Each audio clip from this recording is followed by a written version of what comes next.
They told us those ledgers never existed. But paper never truly burns, does it?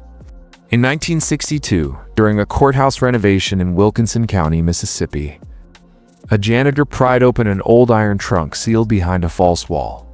Inside were 3 leather-bound books, pages brittle, ink faded, and yet every line still legible. Each page was dated, numbered, and signed by a single name, Isaiah Jessup. For a century, no one dared to speak that name aloud. Local archives listed his estate only as property number 47, and old residents learned to look away whenever someone asked what stood on those 200 acres northeast of Woodville. The truth wasn't erased, it was buried. The ledgers didn't read like history. They read like engineering manuals for the human soul. Every entry measured productivity, lineage, and obedience. Every mark of ink carried the weight of another life reduced to arithmetic. Historians would later call it a breeding operation. But the pages reveal something far colder, a calculated experiment in control.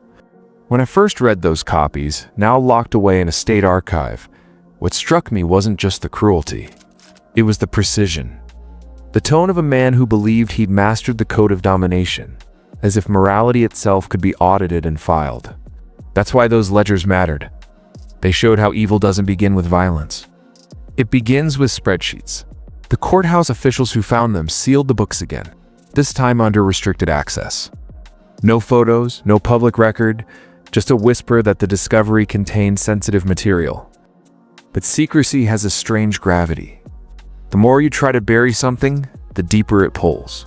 So tonight, we open that trunk not to sensationalize what happened, but to understand how an entire world once agreed to look away, and how systems built on silence still echo through power today. Welcome back to Fear Liturgy. Like, comment, and subscribe because the truths we uncover here aren't comfortable, but they are necessary. Power doesn't always roar, my friend. Sometimes it whispers scripture. When you read Isaiah Jessup's early records, what you see isn't a monster, it's a man convinced he's moral. That's the danger of history. The villains never think they are villains. They think they're efficient. They think they're chosen. In the antebellum South, ownership wasn't just legal, it was theology. Men like Jessup built their empires not only on chains and cotton, but on sermons that blessed those chains. From the courthouse to the pulpit, an entire moral architecture was built to make cruelty look divine. The ledgers spoke that language fluently. Every column of ink carried a sermon's rhythm. Order, profit, providence. Isaiah didn't see human beings, he saw divine arithmetic. He wrote that prosperity was proof of righteousness, that wealth was the signature of God, and when wealth demanded suffering, he called it necessity. That's how control systems work. They rewrite the story of what's right until wrongness feels holy. You don't need guards when you've trained the mind to police itself. It wasn't just Isaiah, it was the world around him. Judges, ministers, politicians, they all spoke the same coded tongue. Words like stewardship and duty replaced exploitation. Churches collected donations from men whose wealth came from those fields. Choirs sang hymns written by those who'd never heard the screams beyond their walls. And that's how a civilization hides its crimes, not by burying the bodies, but by baptizing the idea behind them. Jessup's genius, if you can call it that, was to take what everyone accepted and systematize it.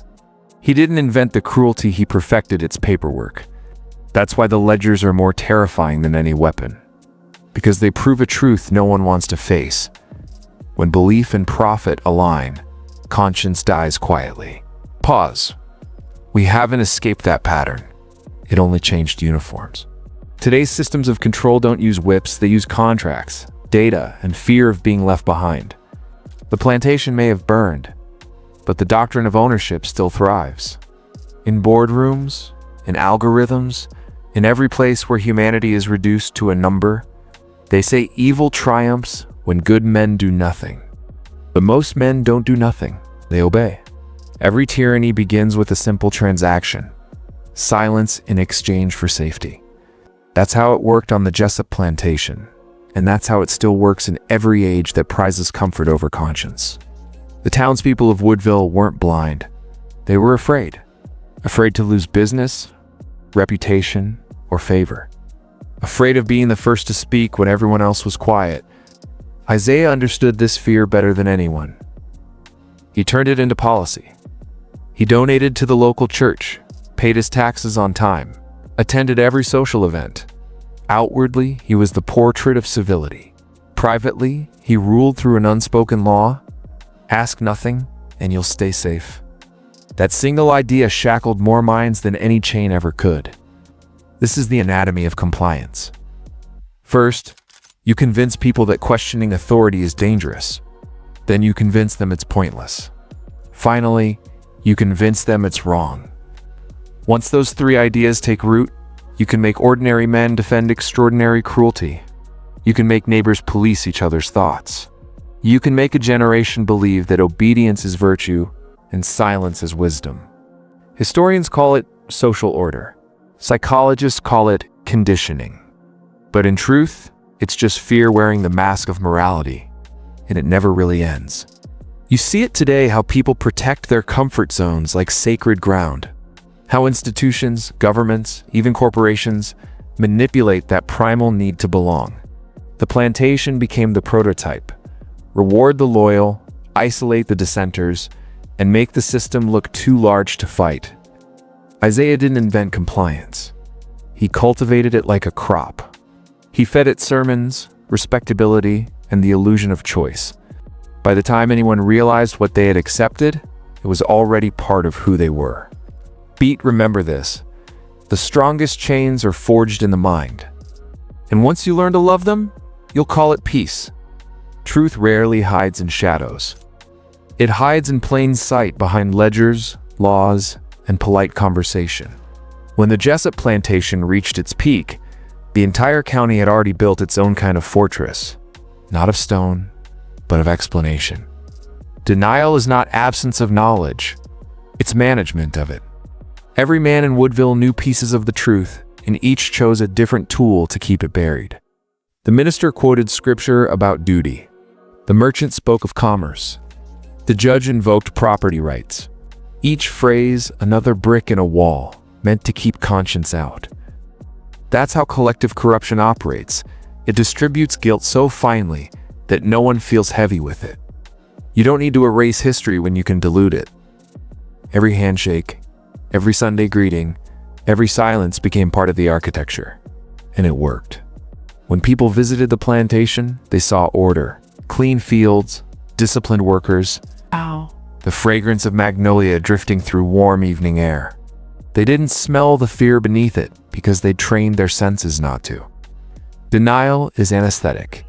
It numbs the mind until pain feels like progress. And we inherit that numbness. Modern systems have perfected the same design, gleaming offices built on quiet exploitation.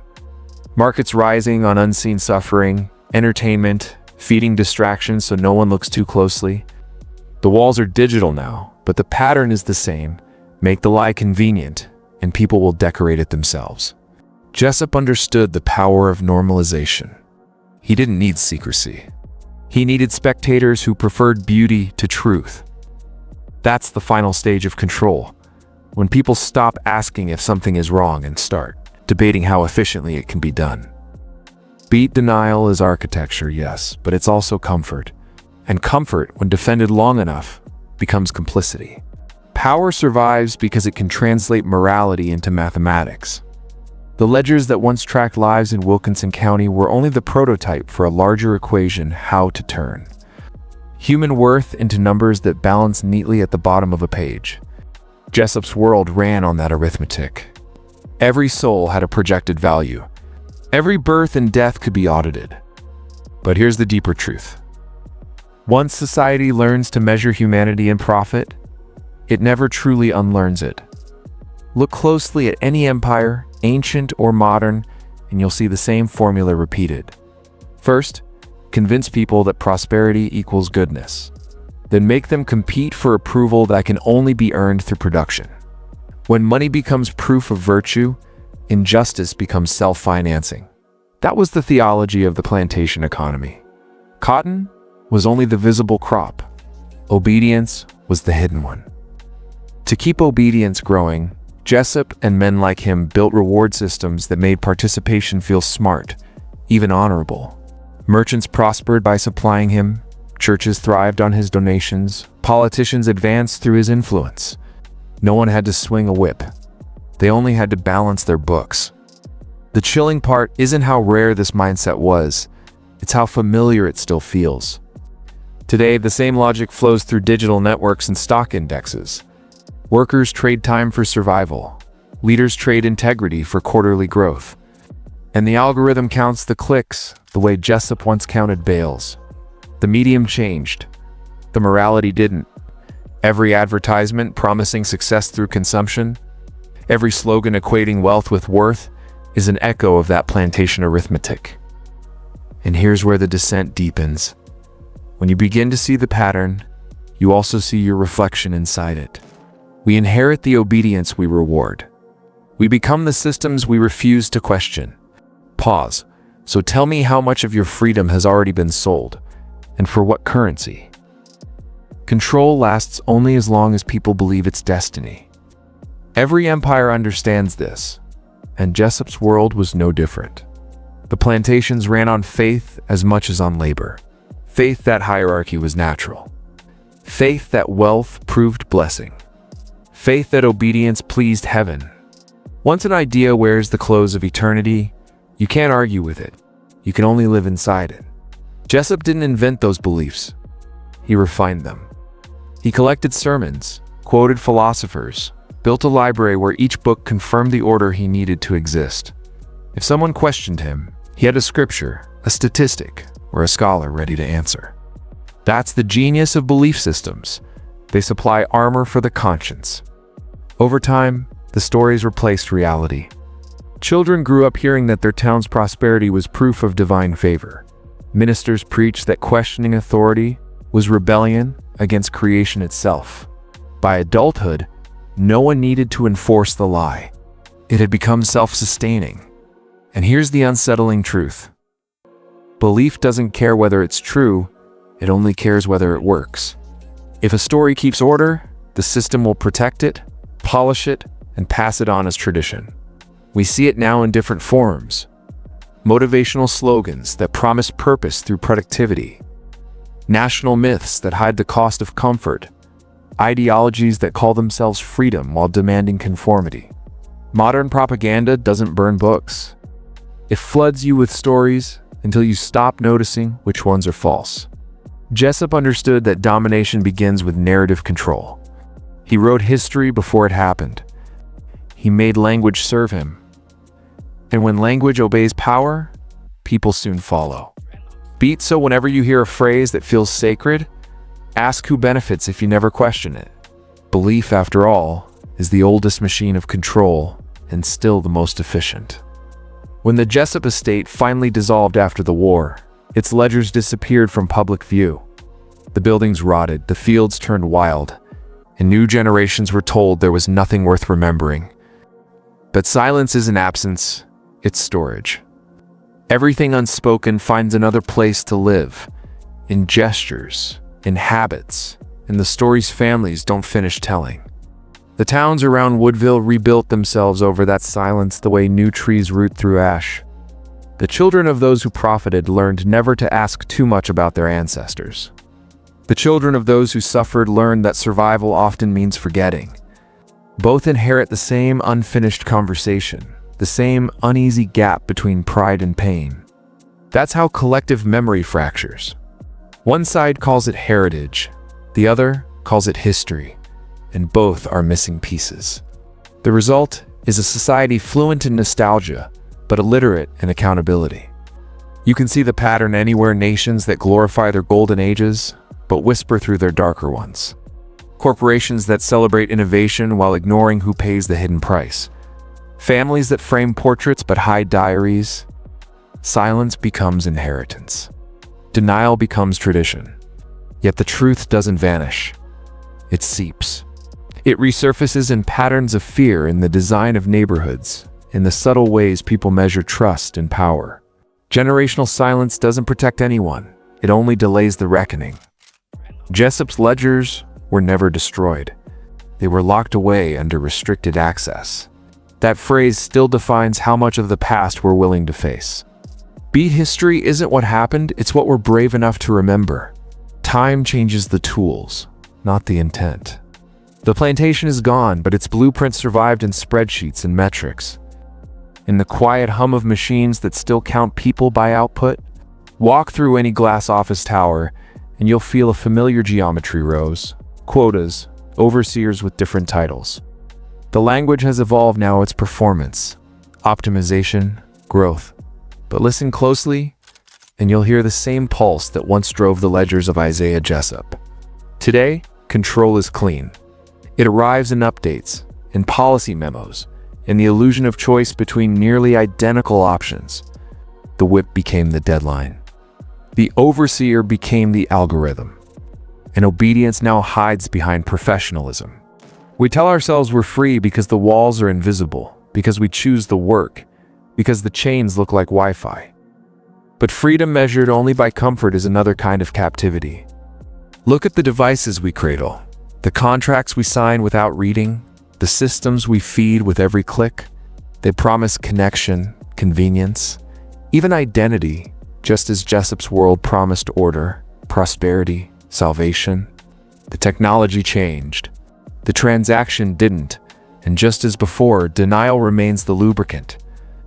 We scroll past injustice the way earlier generations rode past the fields, aware enough to feel uneasy, distracted enough to keep moving. That's the echo, the rhythm of progress built on selective sight. Be it so. Ask yourself, who writes the ledgers now? And what part of you have they already measured? Every civilization builds monuments to what it wants to remember, and graveyards over what it hopes you'll forget. But memory doesn't rot, it waits. It seeps through generations, encoded in stories, gestures, even silence. You can feel it in the unease that rises when truth brushes too close to comfort. The Jessup plantation may have vanished under weeds and reconstruction, but its pattern was never erased, only repainted. The same logic that once priced a human being now prices attention, emotion, and time.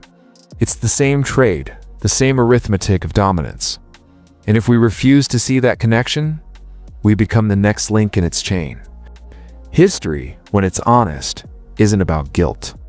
It's about recognition, about tracing the architecture of control through centuries, until you realize it was never just out there. It's in the choices we make, the systems we obey, the excuses we whisper to keep ourselves safe. The reckoning begins when we stop looking for monsters in other people's stories and start asking why we've tolerated smaller versions of them in our own lives. Why we keep calling captivity security? Why we accept illusion as progress? And here's the uncomfortable truth. Every man alive today inherits both sides of history, the oppressor and the oppressed, the tyrant and the slave. Because power and submission aren't separate bloodlines.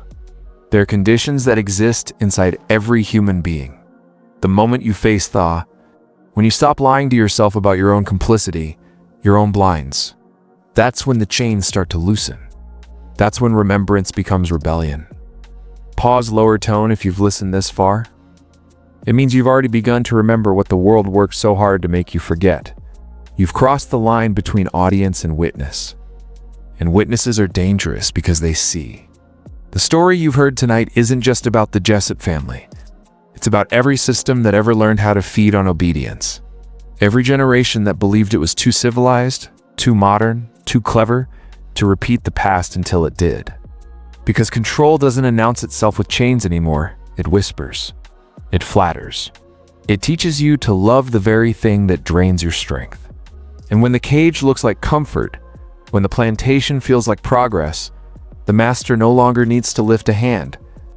That's where we are now, a world that trades awareness for convenience, silence for peace, submission for belonging. But the truth is never silent. It speaks in the cracks of every structure, in the moments you can't quite explain why the world feels wrong. That unease you feel, that's the last free part of you fighting to wake up. Low tone, most people will scroll past it. They'll forget this story by morning, but not you. Because now you've seen the pattern, and once you see the pattern, you can't unsee it. You are standing at the same threshold every awakened man faces. Will you look away and go back to sleep? Or will you step into the dark and start seeing with your own eyes? If you've made it this far, you've already crossed over. Type this phrase twice in the comments to lock it in. I remember the pattern. Say it again. I remember the pattern. Because memory is rebellion. This isn't just a story, it's a signal. A reminder that awareness itself is power.